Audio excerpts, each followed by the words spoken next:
E essa sexta-feira pode ser um dia complicado para o Bitcoin e para as criptomoedas. É disso que eu vou falar nesse vídeo. Vou atualizar a análise gráfica do Bitcoin, vou comentar sobre eventos decisivos que vão ocorrer nessa sexta-feira. Vou atualizar a análise de sentimento do Bitcoin, das principais criptomoedas, atualizar a análise das altcoins importantes como a Solana, que subiu hoje. Mas antes de continuar, não deixe de seguir o canal da Ethereum aqui no YouTube, ativar o sininho para receber as notificações, deixar o like para dar aquela força, deixar seus comentários aí embaixo, seguir o nosso canal no Telegram, porque lá nós compartilhamos as nossas operações. Então, bora lá. Hoje com o Bitcoin que tá aí um pouco parado, né? Bem, pessoal, a análise gráfica do Bitcoin, ela tá na mesma nos últimos dias, tá? Tem gente que pode ver aqui fundo duplo, ombro, cabeça, ombro invertido, mas a verdade é que o Bitcoin está andando de lado aí desde que ele chegou nessa região aqui dos 60, 61 mil dólares, que é uma região de suporte, né? Como eu vinha falando aí, como eu disse na segunda-feira, tá? O Bitcoin caiu para essa região na segunda-feira, eu falei, galera, toma cuidado, porque a partir de agora o mercado chegou numa região aí mais difícil dele continuar caindo, tá? Não é impossível, mas é mais difícil. E essa região está segurando por enquanto, e eu considero ela uma região ali entre 60 e 56.600 dólares. Para mim, essa área aqui do gráfico, ela é uma área que ela tende a impedir que o Bitcoin caia, e se o Bitcoin romper para baixo essa área, aí ele forma um topo duplo com alvo lá nos 44 mil dólares, tá? Tainan, então você está falando que vai nos 44 mil dólares? Não, não estou afirmando que vai. Ele tem que romper ali os 56.500 para isso. Enquanto não acontecer isso, a gente está andando de lado aí, como já está desde março, né? Desde março que o Bitcoin está nessa faixa de preço aqui, entre 60 e 73 mil dólares, e não vai a lugar nenhum, tá? Desde março que o Bitcoin sobe ali para os 63, para os 73, 72, depois cai para os 60 e fica repetindo esse movimento aí o tempo todo. E para mim, por enquanto, a gente não tem nada muito diferente disso, tá? Aqui no gráfico de uma hora dá para forçar um fundo duplo no Bitcoin, né? Se a gente olhar com calma aqui, dá para falar, olha, tá formando um fundo duplo aqui, tá? Se o Bitcoin romper para cima, essa região ali dos 62.400 dólares, ele vai formar um fundo duplo, né? Mas assim, não tá muito convincente, tá? Eu falo que não tá muito convincente porque amanhã, meus amigos, tudo pode acontecer, tá? Se a gente fizer uma projeção conservadora aqui desse fundo duplo alto, tá ali nos 64.300, tá? Mesmo alvo daquele ombro, cabeça, ombro que eu tinha comentado ali nos últimos dias, um alvo ali na mesma região, né? Mas para mim isso não importa muito, porque amanhã o mercado pode fazer movimentos muito fortes, tá? E para mim isso aí pode ser influenciado pelo mercado americano, porque amanhã a gente vai ter um dado macroeconômico que pode fazer os investidores não só dos Estados Unidos, mas do mundo todo mudarem de opinião ou criarem uma nova opinião, dependendo de como esse dado vai vir. E aqui eu me refiro ao dado de inflação do núcleo do índice de preços PCI, tá? Só para atualizar vocês, hoje tivemos a divulgação ali da revisão do PIB do primeiro trimestre dos Estados Unidos, a revisão final, e ele foi revisado para 1,4%, tá? Então um pouco acima da expectativa, mas assim, não muda muita coisa, tá? O mercado nem reagiu tanto a isso. Os pedidos iniciais de seguro-desemprego vieram um pouco abaixo da expectativa, né? A expectativa era que viesse ali 236 mil, veio 233. Tá uma variação pequena aí que não vai muito além dos desvios padrões aí dessa métrica, né? Então, não é algo assim que assusta tanto os mercados. Então, os dados de hoje, eu diria que vieram ruins, tá? Por que ruins? Porque revisão do PIB para cima mostra que a economia está crescendo mais. Se a economia está crescendo mais, ou cresceu mais do que o esperado, é um sinal de que o Fed tem que manter os juros mais altos aí por mais tempo para combater a inflação e fazer ela voltar para a meta dos 2%, e,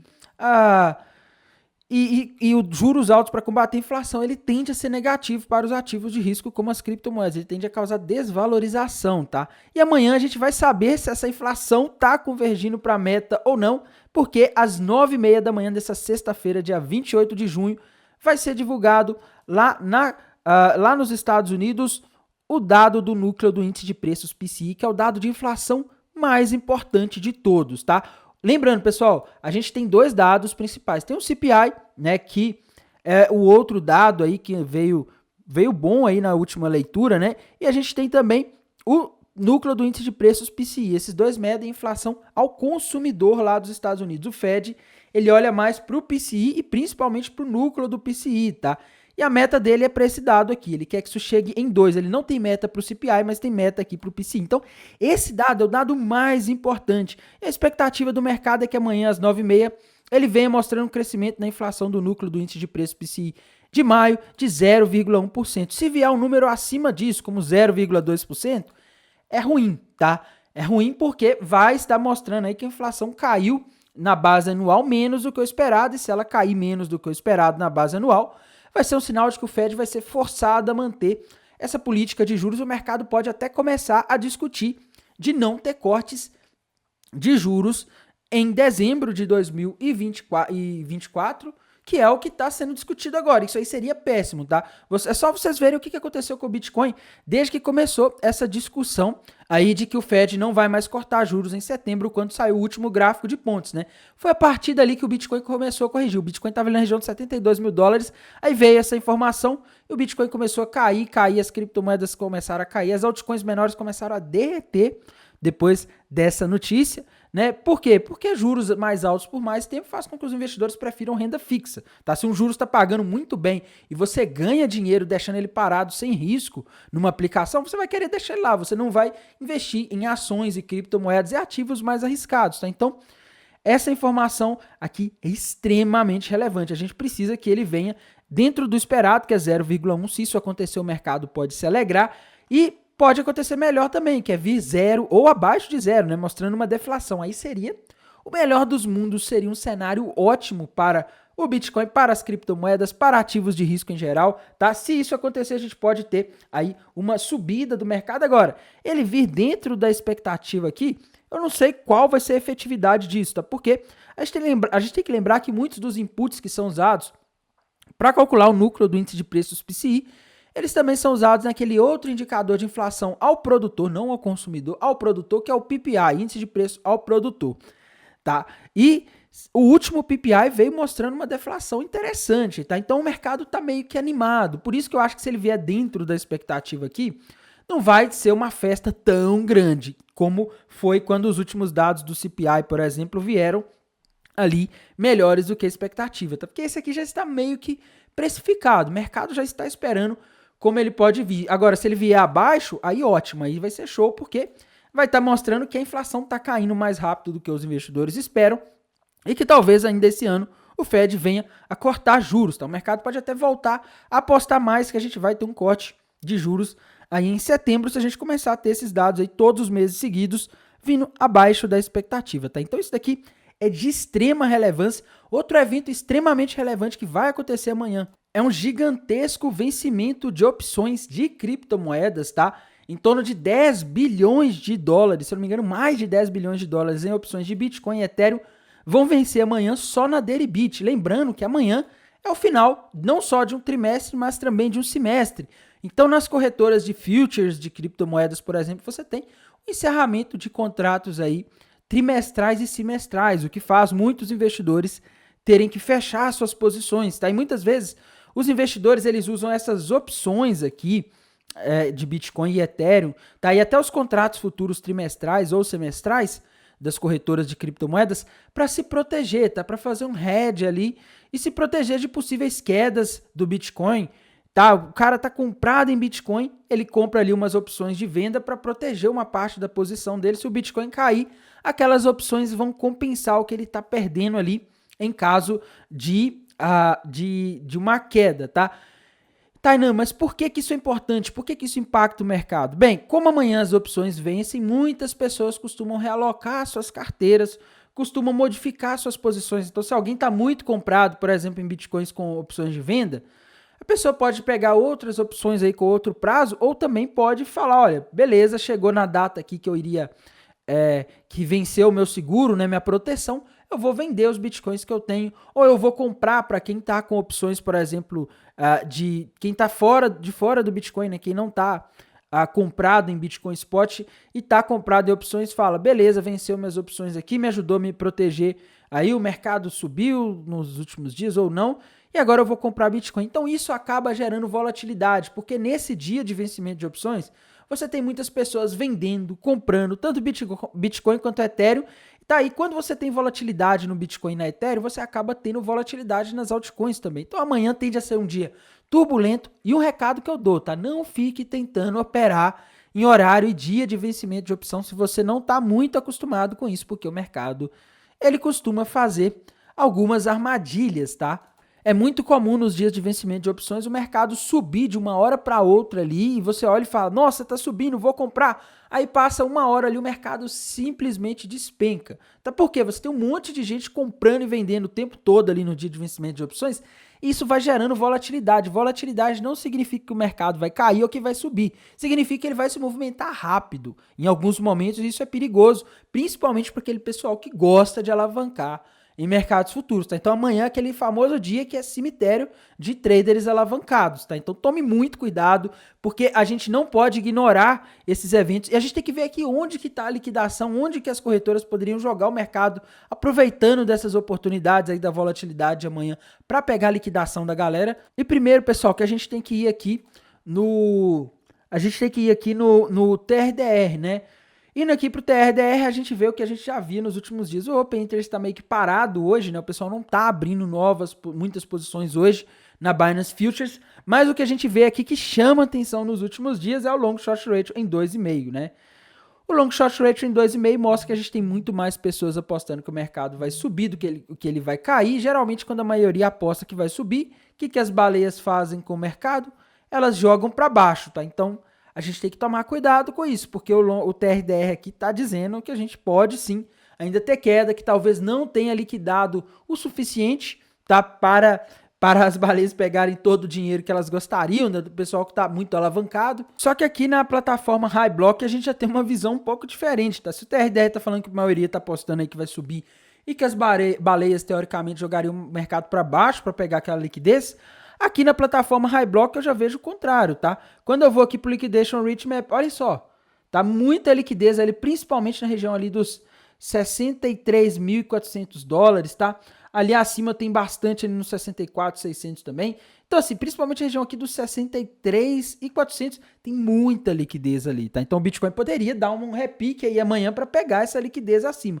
Já abaixo, a gente tem pontos aí com liquidez, mas aparentemente a gente tem mais acima, tá? Então é uma divergência, né? O TRDR tá falando ali que teoricamente a gente deveria ter uma queda para liquidar esse excesso de pessoas que apostam na alta, mas aqui na High Block a gente vê que tem bastante liquidez acima, tá? Ali na região dos 63 e 464, né? 65, até a região ali dos $67 mil ainda tem um pouco de liquidez que começou a se formar aí nas últimas horas, tá? Então tá assim, uma situação bem divergente. E, galera, a pior coisa que tem para o trader é mercado divergente, é um mercado que ele não dá uma direção clara, como é esse mercado aqui na minha visão, tá? Para mim o Bitcoin tá meio que não dando uma visão muito clara de para onde ele vai aí, né? Qual que é a direção. Isso é um pouco perigoso na minha visão, tá? Então esperem que ele pode tentar ir ali nos 63.400 pelo menos amanhã.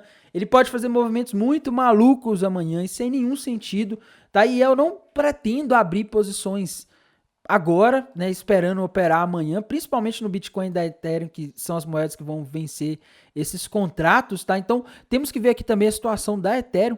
Eu tinha visto aqui que a Ethereum hoje teve um leve dia de alta, né? Se a gente for aqui pro gráfico, vamos pro gráfico diário aqui pra gente ter uma noção melhor, né? A Ethereum aqui hoje chegou a subir 2,5% quase, tá? Mas ela continua naquela situação, pessoal. A Ethereum parece ter rompido para baixo ali um triângulo descendente, tá? Ela tá com o alvo desse triângulo descendente lá na região dos $3.100. Então, infelizmente, o gráfico da Ethereum continua baixista e tá, não tô conseguindo ver um sinal muito claro de alta. Teve uma moeda que saltou hoje, pessoal. Essa moeda é a Solana, né? A Solana subiu forte hoje. Galera, a Solana subiu aí mais de 10%, tá? Não, chegou a subir 10%, tá? Mais de 10% não. Mas o que aconteceu hoje? Notícias aí ligadas à ETF, tá? É o que eu vim alertando aí nos últimos dias. Eu até vinha falando, galera, eu não tô querendo operar a Solana porque o gráfico diz que ela tá com uma tendência de queda, a Ethereum e a maioria das altcoins indicando queda, e eu não sei, tá? A Solana não tá muito confiável, porque a qualquer momento pode sair notícias aí de ETF, de Solana, e isso pode fazer ela ter um pump de uma hora para outra, tá? E a gente vê isso aqui claramente ali por volta das 10 horas da manhã, a Solana simplesmente pulou, tá? Por quê? Porque saiu uma dessas notícias que eu falei com você. Tainan, tem algum padrão gráfico aqui na Solana para operar? Galera, sinceramente, eu não tô vendo um padrão gráfico aqui. Não consigo ver um padrão gráfico por enquanto aqui na Solana. E o que eu digo para vocês é mais fácil ela corrigir aqui para baixo depois desse pump do que ela continuar esse movimento de alta, porque afinal não tá, não, na situação do ETF da Solana ainda não tá tão evoluída, não é uma coisa que tá muito madura ainda, tá? E eu vejo que a gente pode aí ter uma queda nas Solanas, principalmente se a Ethereum corrigir aí. Não sei se vai fazer isso amanhã, tá? Mas amanhã é um dia complicado, viu? Então, não compre Solana agora porque ela fez esse pump, tá? Deixe para depois, porque o mercado é uma caixinha de surpresas, né, pessoal? O mercado é realmente perigoso, tá? O mercado sobe e isso aqui chama a ganância das pessoas e a ganância das pessoas fazem elas comprarem e depois o mercado corrige, tá? Aconteceu isso com a Ethereum, não sei se você se lembra, uma segunda-feira em que saiu a notícia lá dos ETFs de Ethereum, foi esse dia aqui, ó. Olha o que aconteceu com a Ethereum aqui depois desse dia, tá? Esse aqui foi o dia 24 de maio, quando saiu uma notícia de que dois analistas da Bloomberg de ETFs falaram ali que tinha 90% de chance de ser aprovado o primeiro formulário de Ethereum, né? A Ethereum subiu 20% no dia, tá? E o que aconteceu com a Ethereum depois disso? Caiu, tá? Então, Tainan, você está afirmando então que a Solana vai cair? Não, até porque a gente não tem nenhum padrão gráfico, mas depois de um pump desse, por causa de uma notícia que ainda não é muito definitiva, eu vejo um risco de corrigir, principalmente porque a maioria das altcoins aí estão com cara de correção, tá? Então, eu não sei, tá? Solana para mim agora é um case arriscado aí de você abrir uma posição comprada nesse momento, tá? Outra criptomoeda aí que a gente não pode deixar de dar uma olhada é a BNB, a Binance Coin, né? Também muito importante aí no mercado como um todo.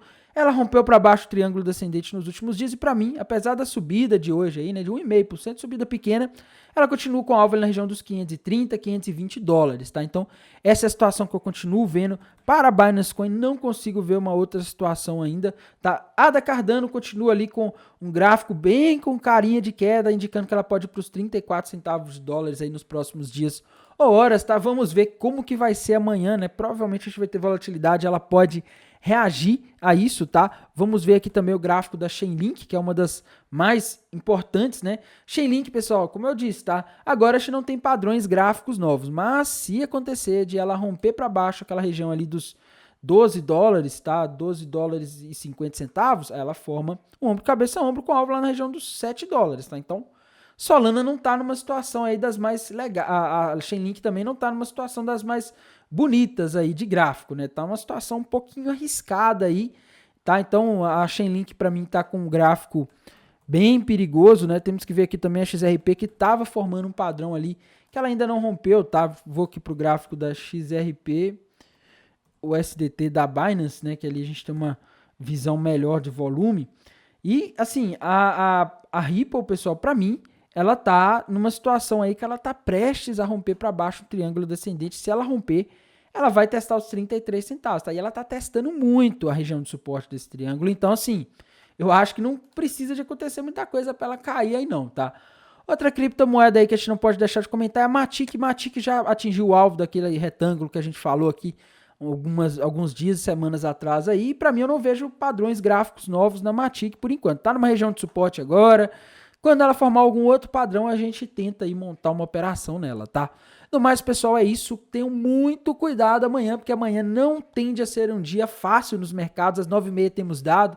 A gente vai ter vencimento de opções, muitas coisas acontecendo ao mesmo tempo. No mais, desejo a todos um excelente final de quinta-feira, né? E uma excelente sexta-feira que vai ser amanhã. Até mais. Tchau.